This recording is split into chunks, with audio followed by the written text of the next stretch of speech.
Breaking the gray.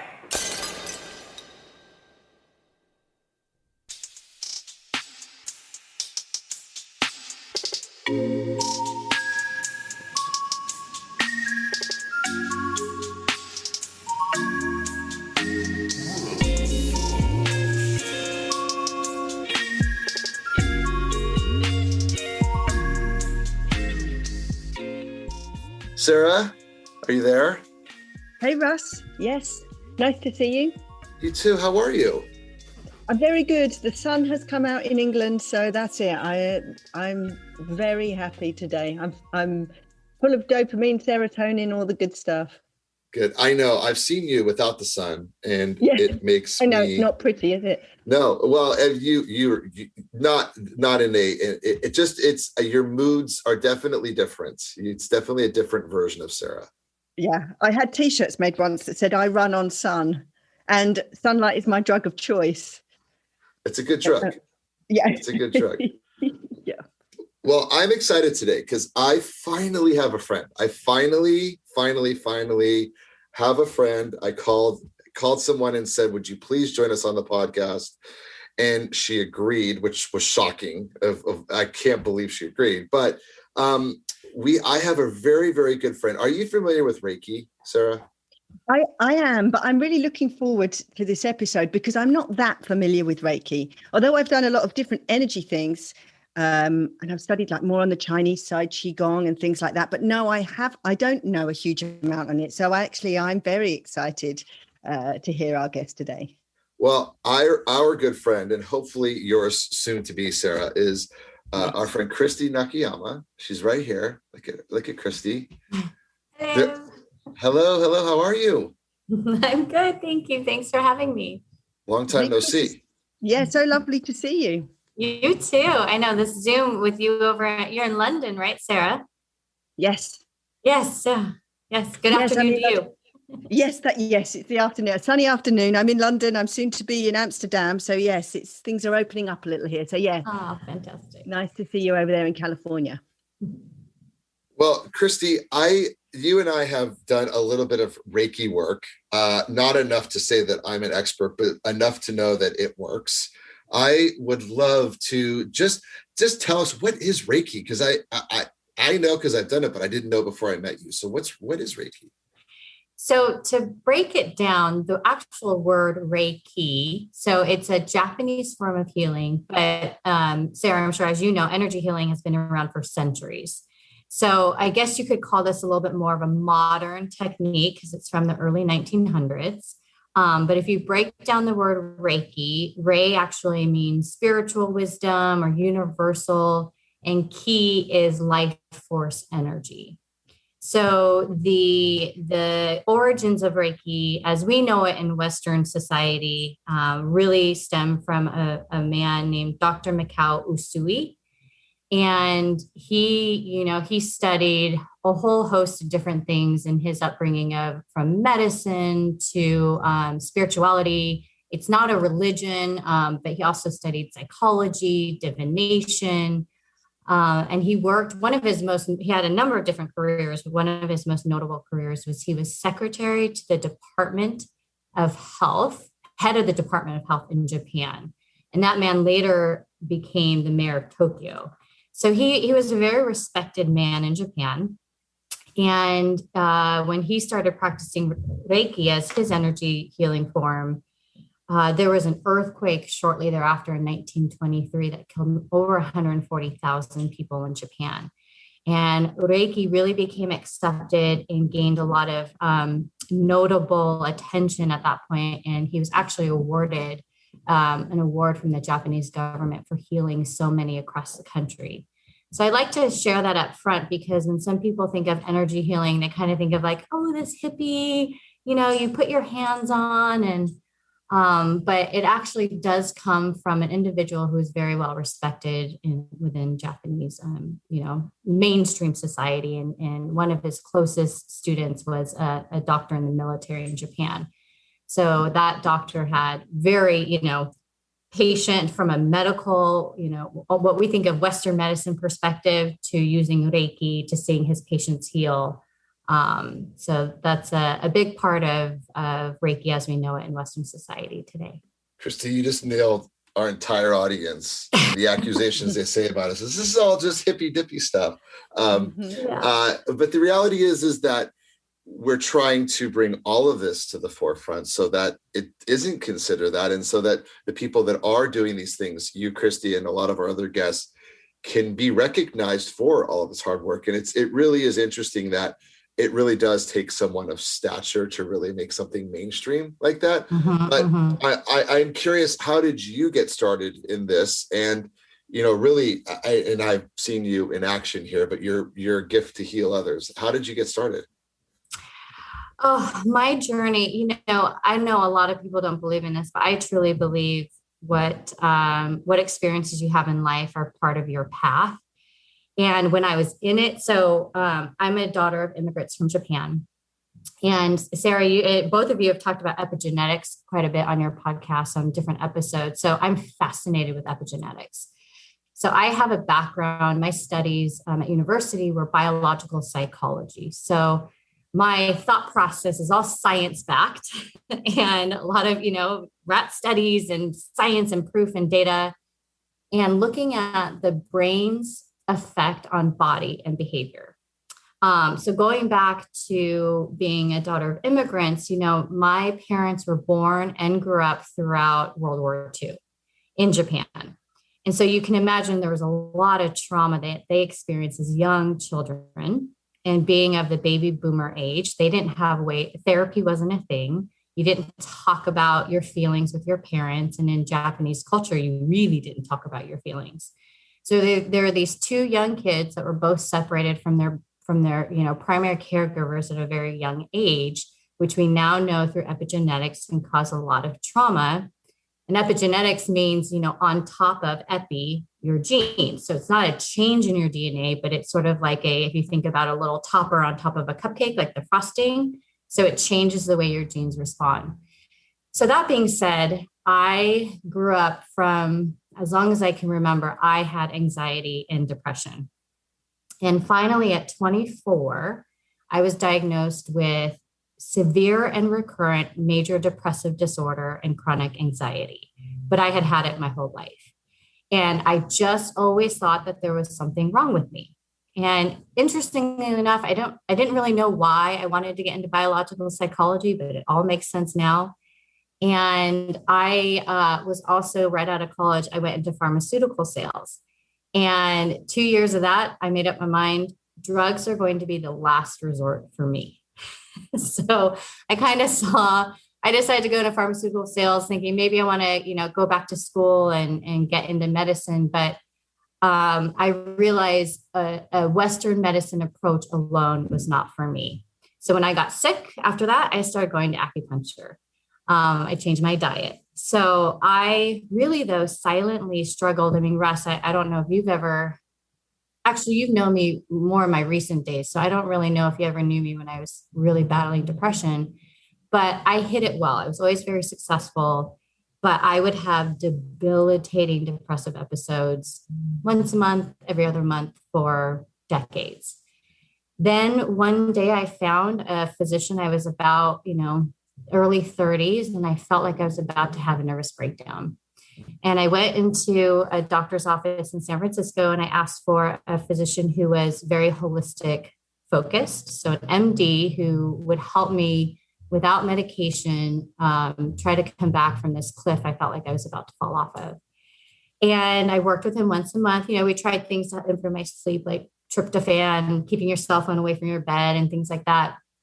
But really one day he said, are you open to energy work? And I said, I'll do anything. I have no idea what that is. I've kind of heard of it, but I have no idea. So he said, okay, hop up on the table and let's close your eyes. And I didn't see what he was doing, but I could feel things in my body moving and my stomach was making these gurgling noises. And it was like someone was playing with my hair, but he wasn't up there. I just had this tingling sensation on my scalp. And I slept so well that night. And so I started going to him once a month for about 12 to 16 months. And then I have been now doing energy work or seeing someone for energy work for about 7 years now, once a month, pretty much regularly. And then I do Reiki on myself every day. And I am depression free. I haven't had a depressive episode in years. And if you compare this to the decades of therapy, Russ, we've talked about, I did like thousands of dollars in landmark education and any self-help course. And it all kept me alive, but nothing was as effective as energy healing. And so, it's one of those things where eventually I got so well, I decided this is it. I need to share this with others. It's so effective. So wow. I became a Reiki practitioner. That's so cool. I mean, it's interesting what you say about the trauma from your parents. Do you think then that trauma was somehow passed on to you energetically? Or do you think, like you said, it's an actual epigenetic effect where their DNA was changed and so they then passed that to you that way? I think both. So if you think about epigenetics, and I had the classic symptoms outside of just anxiety, depression, of like irritable bowel syndrome, reckless behavior as a teenager in my 20s, things like that. But also I'm an empath, so I could feel the angst and the unresolved anger and trauma from my dad. And so when I was around him, my whole body would tense up, and he was everyone who knew my dad called him like Papa Knock, Nakayama, Papa Knock, and everybody loved him. But again, he didn't have that. He was doing the best he could with what tools he was given, and there weren't a lot of tools. So I look at him as doing the best he could, but from an energetic standpoint, my body was picking up a lot of angst from his energetic body. And so when you were doing the Reiki, or when you were having Reiki, do you think you were working on that trauma? You're yes. kind of working on your father's trauma in a way, yes. to heal yourself.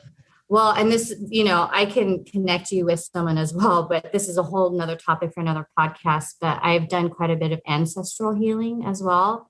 And I feel like that really helped let go of, I don't know if any listeners have ever felt this way, but there's something in you where you feel like it doesn't belong to you. And I had that sense my whole life. I had these really violent nightmares from the time I was a little kid, and then really violent daymares. So, I kind of be walking my dog on the street, and then I'd have just this image of me getting hit by a car, my dog getting hit by a car, and just really, worrisome and troubling. And I'd say a couple of years into my energy work, and then also when I added on top of that ancestral healing, those daymares and nightmares are gone. And so that's right. Something that really can't be explained other than, the healing is really going on some of that unexplainable trauma that was likely passed down. Cool. It's very interesting. I wonder if you can just explain a bit about the technique. Sure. Because I was thinking about, Russ already gave me a little heads up that we were going to be talking about Reiki this week. And I was thinking, I do have a little bit of reticence in me about Reiki, because mm-hmm. I think the reticence I have is that someone is doing something to me. Mm-hmm. And I am a bit of a control freak in that way, that the things that I've done before, like the Chinese Qigong, I've done Tai Chi, I've done a lot of Kung Fu, but you're in control, you are doing the practice yourself. With Reiki, whenever I've gone before, you're having something done to you. Mm-hmm. So I wonder if I could just get your take on that, because that's something that sure. I have wondered about. And that is definitely something that has made me not explore Reiki further up to this point in my life. Yeah. Well, and I think acupuncture is so well accepted, but I would say, think of it very similarly as acupuncture. So acupuncture also plays and works on, your body's flow of ki, so Reiki or Qi as they call it in Chinese culture. But yes, there is a level of trust that you have to have in your Reiki practitioner. The beautiful thing about Reiki, and my mom says this, you could do this until you're 80. It doesn't take energy away from me. I'm not passing anything from my energetic space onto you.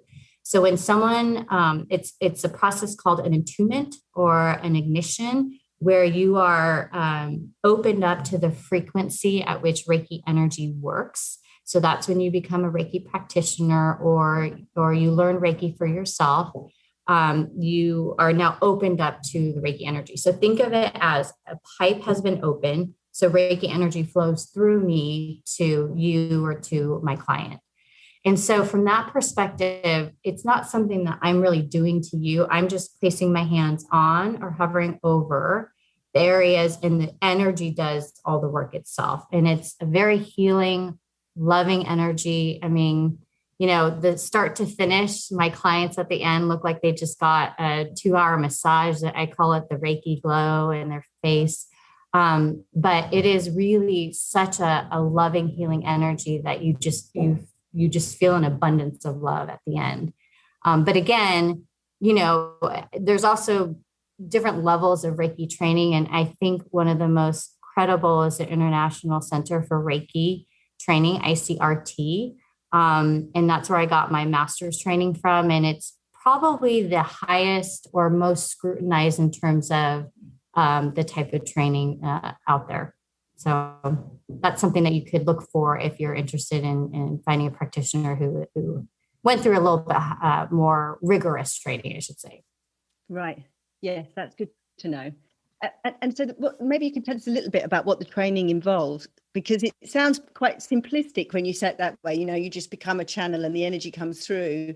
But what training is involved then? And are you feeling something, or how are you learning to channel that energy? Yeah, so great question. So there's 3 levels of Reiki training. So there's Reiki 1, Reiki 2, and then Reiki 3 is when you become a Reiki Master. And in Reiki 1, you are open to probably I could call it the first level of frequencies in Reiki. And so that's where you learn hands-on Reiki. And so practitioner classes are typically, like a Friday, Saturday, Sunday, 8 to 10 hours a day. And it's very rigorous if you want to become a practitioner, because we talk about different hand placements, intention, protecting your energetic space, really working with clients to make sure that they feel safe. Because, there are things like, if I want to work on your heart, I'm going to put your hand on your heart and then my hand over your heart if you're a woman. So I'm not, touching your boobs. But there's certain things like that to make sure that your clients feel really safe and taken care of. I also, though, teach a class called Reiki for Everyday Health. So if people don't want to become practitioners, but they want to learn how to do Reiki on themselves or Reiki on a loved one, it's a condensed class because you're not trying to create a practice. Then Reiki 2 is where you learn how to do Reiki distantly, and you learn what are called Reiki symbols.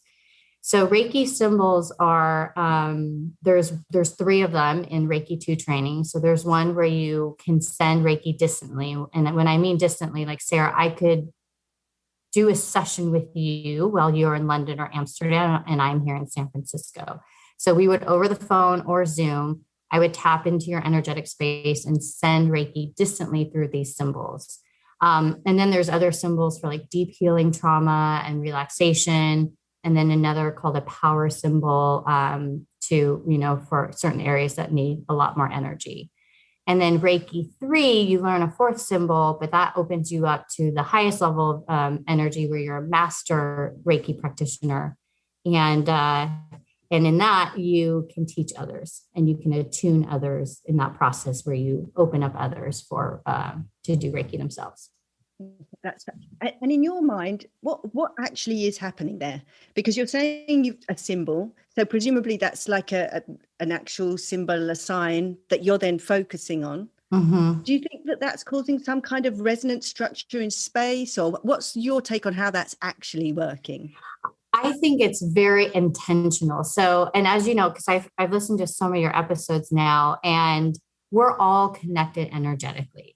And if you think from a very scientific perspective, I like to tell my clients this, like we're all made of atoms. And the only thing that changes one form from another is how quickly your atoms are moving. So I think of the distance symbol as a certain frequency, like if you use a remote control for your TV. That's not actually touching anything within your TV, but your remote is able to change the volume and change the channel from across the room. And so it's an intentional, but also a really tunes you into a certain frequency where you can connect with someone from a distance.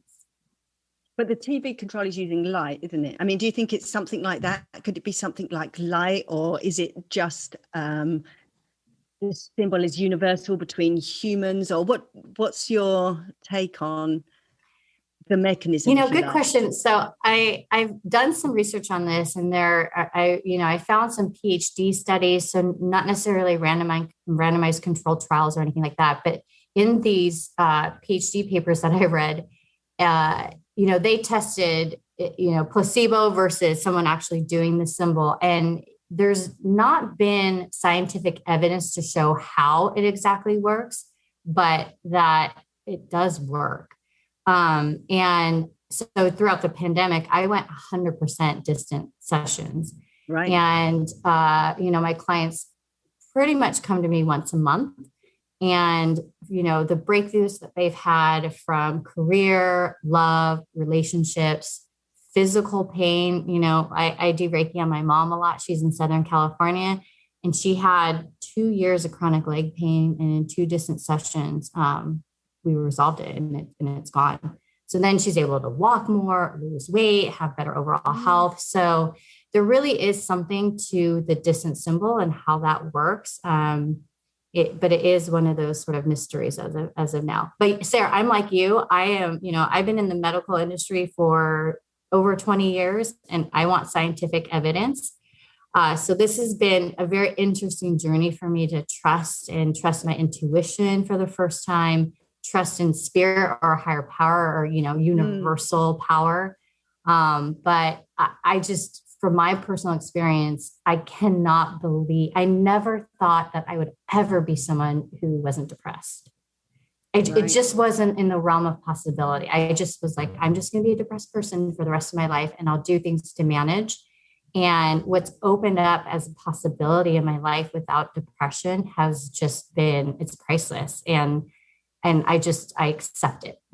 It's worked. I get it. And we say in this podcast, science is really about observation, and using yourself as a tool. And so if you have that observation and you're doing these experiments and you're getting a positive result. So I'm totally into the validity of it. I just like to listen when people have some kind of like, how might this be working? Because we've talked a bit about prayer or focused intention, or there's so many different ways to have these remote effects or channel things. And I wonder whether it's behind it, maybe a similar mechanism behind all of these things, space resonance, but there's all kinds of really fascinating mechanisms. But if it comes down to it, I'm totally into science being direct observation and using yourself to see how things work. So it's really cool to hear your story. What about measuring? Do you do anything to measure outcomes? Do you use any of these gadgets or?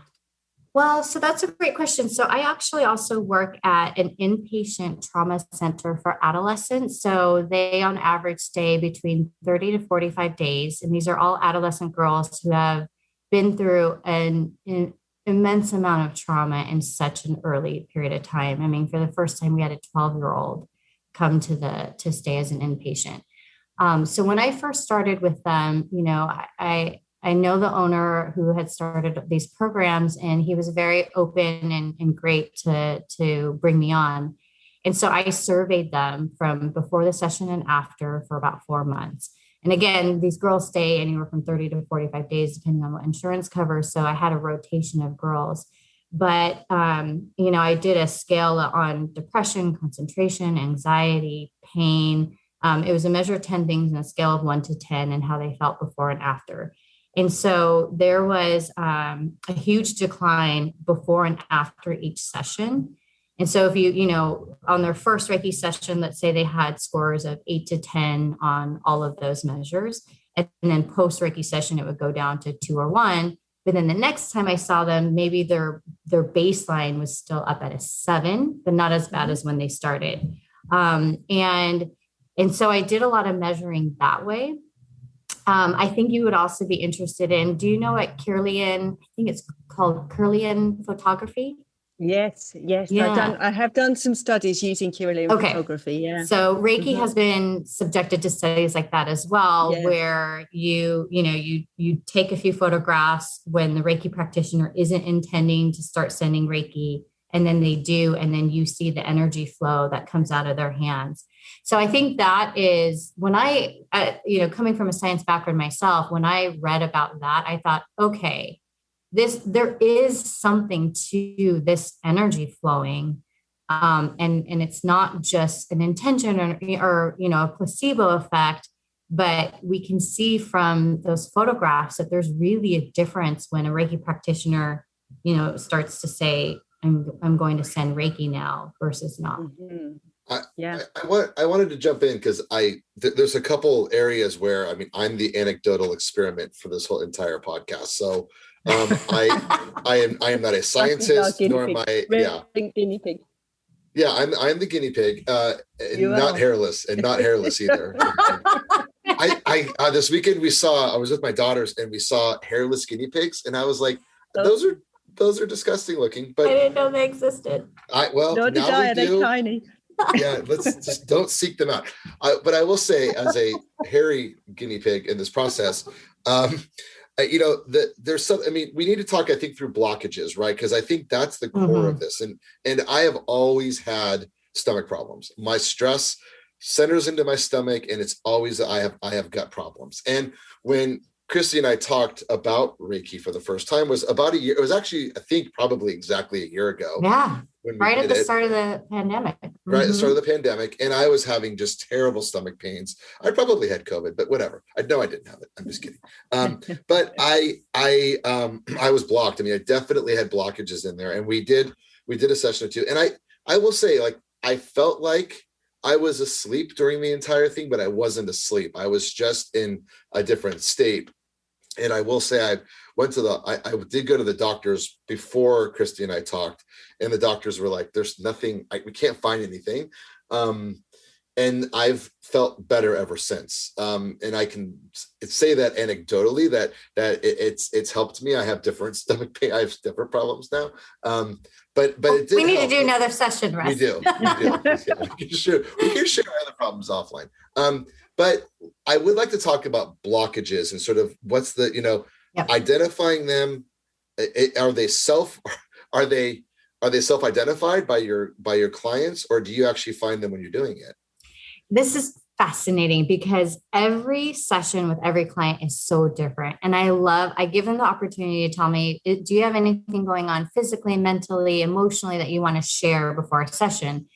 And, I had a client, it was her first time, and she said, no, I'm interested and I've heard about it before. And I kind of just want like a tune-up, just open up anything.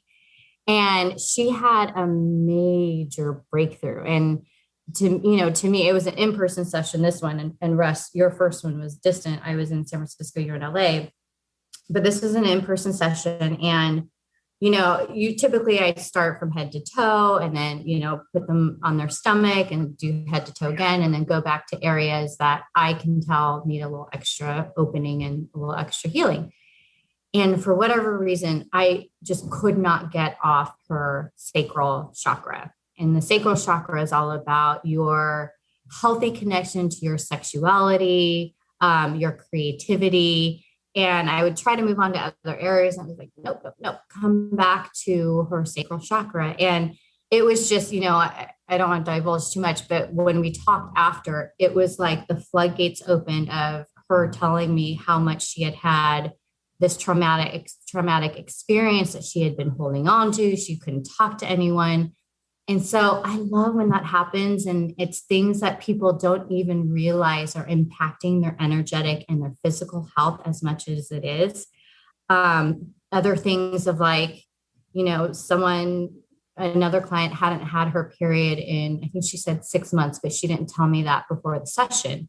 And again, this time I was working on a lot down on her root chakra, which is the first chakra at the base of your spine, and her sacral chakra. And then sort of, I get intuitive messages. And one of them was talk to your client at the end of the session about her period. So I just said, I worked on her a lot. And then after I said, so when was the last time you had a period? And she said, 6 months. I really never get them. I never know when they're going to come or really what that's about. And I said, okay, well, I did a lot of work there and it just kept coming up, asking about your periods. And she got her period the next day. She texted me and she said, I can't believe this. So blockages though, Russ, to go back to your question. So when you have a healthy, energetic body, the best way I like to describe it is think of a river. So your body is a flowing river, beautiful, healthy water. Everything's flowing just fine. So your key gets disrupted also by negative thoughts, emotional trauma. And so think of when you're young, something happens and you decide, oh, I'm not worthy. And so you go through life kind of looking for subconsciously proof to show that you're not worthy. So every time you say to yourself, I'm not worthy, or I'm not enough, or I'm not loved, think of it as little sticks that get thrown into your river. Over time, those sticks build up and it'll slow the river. But eventually, if you don't take those sticks out and treat those blockages, you're going to have a full dam and a full stop. And that's where Reiki energy really helps us to, if you think about clear your river of those sticks. But your energy is very susceptible to your thoughts. And when it comes to gut health, and I'm glad you brought that up, Russ, because I'm working now with a leading gastroenterologist in the Bay Area, who I think he's a diamond in the rough. You just don't find gastroenterologists, interestingly enough, who are really focused on mindfulness and diet and ways to change your lifestyle. More's the pity. We need more of those, don't we? Yes. And that's exactly what we need for gut health. Exactly. I know. And it's so surprising where, they've been so trained to look for things through endoscopies and colonoscopies. Yeah. And if they find something, they take it out. It's almost like a surgical perspective. But we now know that there's so much connection between mind, gut health, and trauma. 95% of your serotonin is actually in your gut and not just in your brain. And so we're starting to create programs to talk about the mind-gut connection and how blockages in your mind can actually create, and it's a feedback loop. So you have a negative thought that gets sent to your body, and your body sends a feeling back to your mind. And so then in your mind, you're like, oh, well, yes, I must be not worthy because I feel unworthy. But that originated in your mind. And pretty enough, when that feedback loop goes around and around, I'm not worthy, I feel not worthy, I'm not worthy, I feel not worthy, then that creates the stagnation of just, I'm insecure. And that's just how you feel you portray in the world. And that's just who you believe you are. But he also, Reiki actually helps take those negative thoughts and those blockages and replaces it with feelings of love. So Sarah, after a Reiki session, that's what I was saying, you just feel this abundance of love. And that's what Reiki does. It releases the negative energy and replaces it with loving energy. And how are you working with it? Sorry, I'm so fascinated by the gut brain thing, Russ. I just want to ask a quick question. How are you working with the gastroenterologist guy? Are you doing like a special Reiki treatment for the gut brain? Yes. So it's a lot about education as well, because it's one thing to come in and get a Reiki session. So what I do with my clients as well is I teach ways to protect your energetic health in between sessions. And also the impact that your thoughts have on your body, your feelings, and including your gut reaction. And so ways that you can, I call it change. Well, I took this from a woman, Sophia Chouquet. She wrote this book and it's called Change the Channel. So when you have a negative thought, I'm not worthy, you change it to I am worthy. And even if you have to fake it to make it, I tell my adolescent girls, just fake it till you make it. But when you have that negative thought, just change the channel to your positive thought. And so we're doing the same thing around anxiety, depression, and the effect of gut health and poor gut health back on the effect of your anxiety and depression. So really from an education standpoint. And then, so this is Dr. Rabindra Watson out of UCSF. And he's been a meditator. So he grew up think his background is Buddhist, but he's really gotten into teaching his clients about mindfulness and the effect on gut health. And so we're doing community sessions together where we talk about your mental health and the impact on your energetic body, your physical body. And then as well as he will lead people in a guided meditation as well. So to really help them lovingly have gratitude for their gut, if you will. Yeah, that's brilliant. Yeah. It is fascinating, Sarah. I mean, we've talked to you. I think we're on we've talked to 30, whatever our number is. We have numbers. We have episodes, but it always centers back about what you put into your body. It always centers back on nutrition. Obviously, we've talked about sunlight and its impact on you and how important it is. And that's Sarah's specialty. But Sarah and I, we always end up in nutrition. It always ends up there. And I will say that I have talked about how disgusting I felt and how terrible I felt. And Kristi and I saw each other on Saturday, and I've been fasting, and I've been, completely reducing my alcohol, and I have been intermittent fasting. And I feel so different and so much better. But when you're in the middle of disgusting phase, it's hard to get out of it. And I imagine that it's the same thing with anything, what you're choosing to put into your body, as well as what you're choosing to think. It's hard to think of your thoughts as what you put into your body as well. Yeah. Your thoughts. Exactly. Yep. That's exactly what I was going to say, Kristi. It's not really about the food. It's about all the other things around, and Kristi's, that's so fabulous what she's saying about actually changing your thoughts to change your gut. I mean, I think well, because it's frontier. I struggled with meditation for so long because everyone's like, practice mindfulness and think positively, but what does that mean? What practical applications can people put into practice to think positively? And so that's why I like to focus on, here's what you can actually do. Also, I know in previous podcasts, you've talked about earthing. I'm a huge supporter of earthing. Anytime I'm feeling a little strange in my gut health, I go outside in the grass, I meditate with my bare feet on the grass. And I swear within, a couple of days of doing that, my gut feels better. So there's, for me, I'm passionate about Reiki because it helped me so much, but really there are so many different holistic techniques, sunshine, things you can do for overall health. That's so cool. I think we're going to do a 7-day challenge, Kristi, based on, our guests always give us something to focus on. I would love it if you could just give us one thing that we could maybe focus on this week that would somehow connect us with that energy that you're talking about. So another big thing I like to teach is energetic boundaries. So you think about boundaries that you set with people to protect your physical and emotional health, but setting energetic boundaries is also just as important.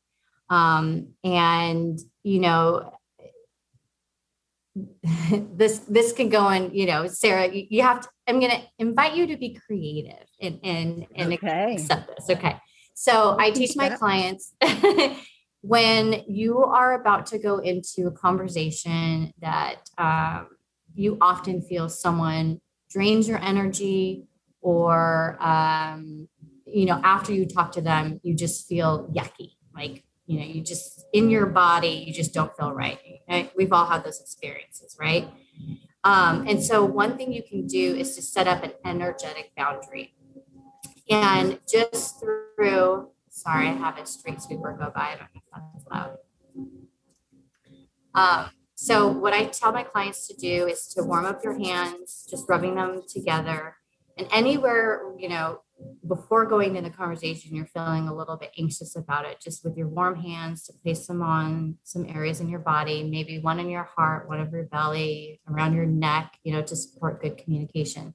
But then to close your eyes and create an imagery of a bubble around you. And this is like an energetic protective bubble. And whatever color comes to your mind, Sarah, I know you love red, but really when you close your eyes and you think about this conversation and you set the intention for this energetic bubble, to place that around you before you have that conversation. I also do it. I live in San Francisco. We have a lot of, mental health, homeless people, right outside my front door. So when I see someone approaching that looks unwell, as I'm walking, I just set that energetic bubble around me and to pass them it and not take on any of their energy. So I invite you to play around with protecting your energetic space through that energetic bubble. Done. I will say you've forever changed the way I think about meditation too, because I used to just do meditation. I had a process, but I feel it's like so important to be connected to the ground and to the into the air, and that only came from our sessions that we had. So I'm grateful. I am also grateful, Sarah. Thank you for spending the time. And Kristi, I hate to say goodbye, but it's a goodbye for the episode. You have to turn me off because I could talk about this for hours. Same here. Sarah and I can too. Yes. Yeah, it's totally fabulous. Really enlightening. I really love speaking to you. I mean, I can actually feel your energy over this call. So, there's definitely something there. So thank you so much. Thank you both so much. Kristi, it's such a pleasure and honor. I have to say, that's a big win. Sarah and I did an entire episode on remote healing. And I listened to it. We had to record it twice, I think, because the first time it was like, I don't know. And the second time, I think I convinced her that it might work. She tried to convince me that it didn't. And I think at the end, we convinced each other it does work. So I would love if the two of you could actually talk off this podcast. But I do appreciate it. I am surrounded by such amazing people, and I'm so grateful that I have both of you in my life. So thank you both. Oh, thank you so much. And Sarah, I've heard so much about you. I've been listening to your podcast. It's such a pleasure to finally meet you and see you in person. Thank you. And I hope I see you really in person soon. That would be great. Yes, that would be great. Come to the Bay Area. I will. Oh, she's coming soon. Watch out. Yeah. Watch out. We're ready. We're prepping. I'm stretching right now. Just be ready. All right. Thank you both. Thank you. Thank you. Take care. Sarah, how are you? Russ, good. Yes, very good over here. Thanks. Good. Still clouds, any sun? Nothing? Same? Well, it's sunny in my heart, Russ. I don't know about outside. Yeah. I think that needs to be the name of your book. It's Always Sunny in Sarah's Heart.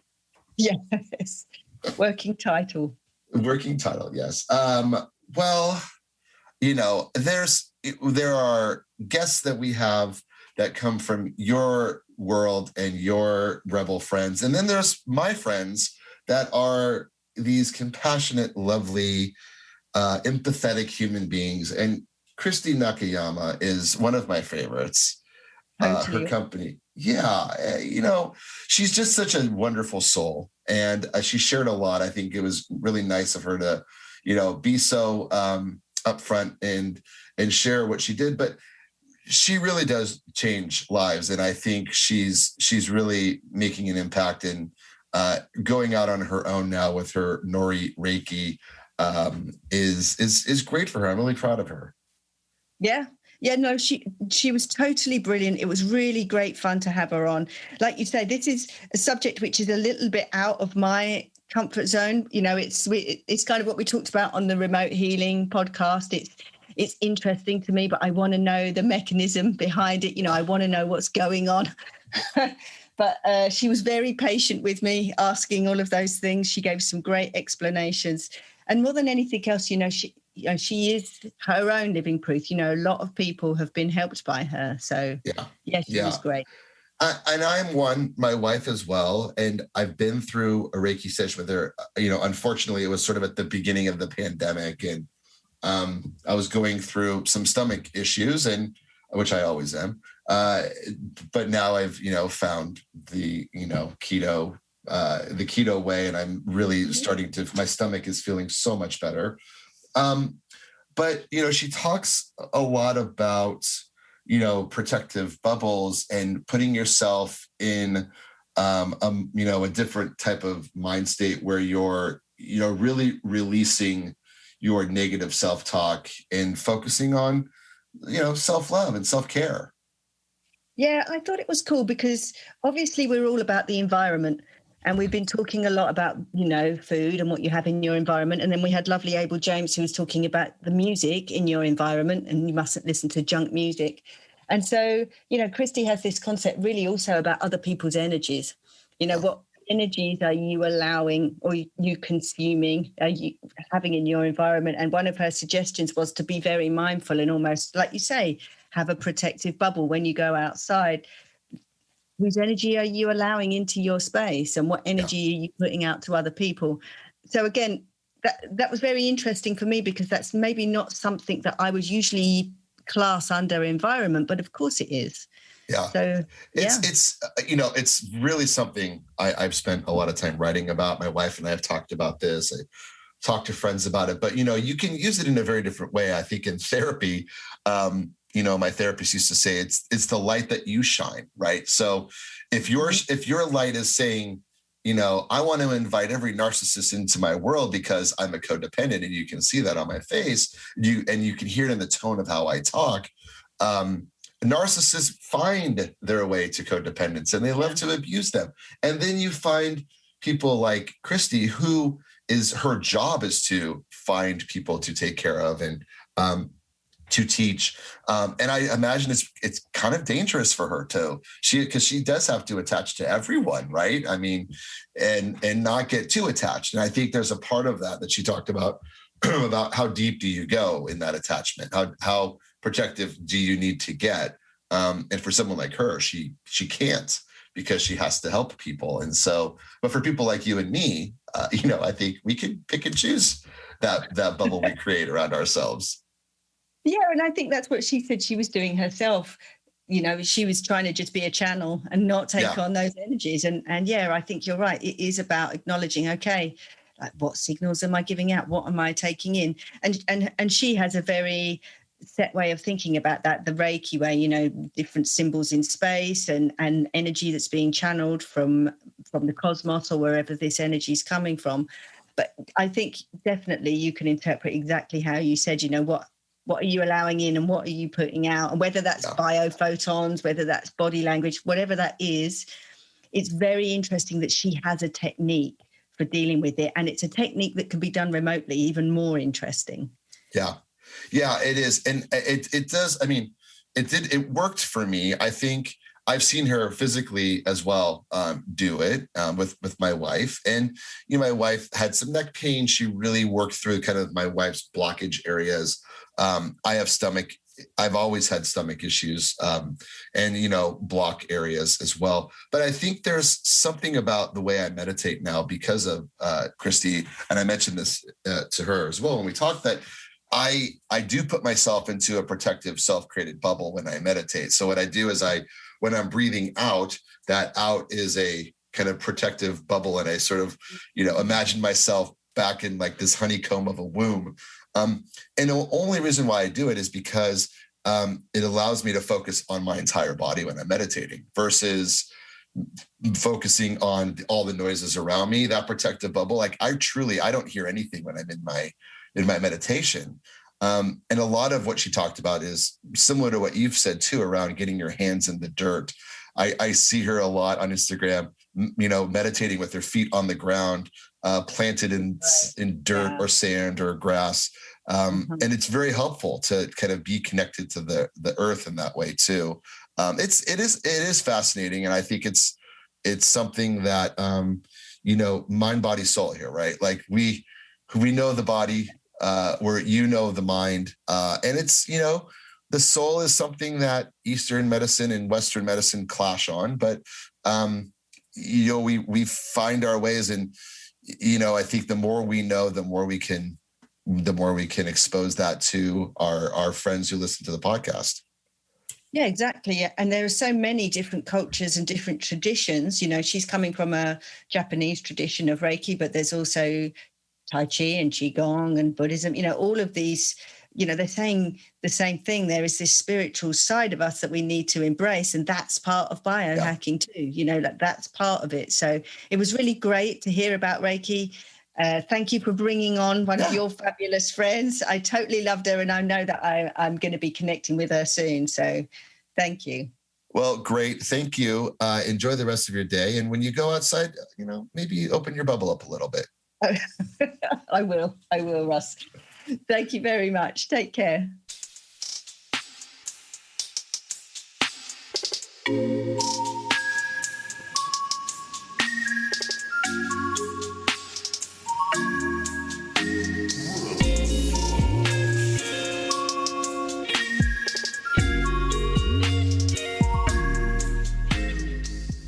The Rebel Scientist Podcast is a Breaking the Gray production.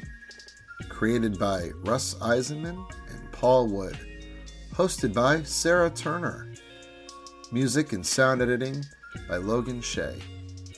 For more information and other fantastic podcasts, visit breakingthegray.com. That's gray with an E. breakingthegray.com.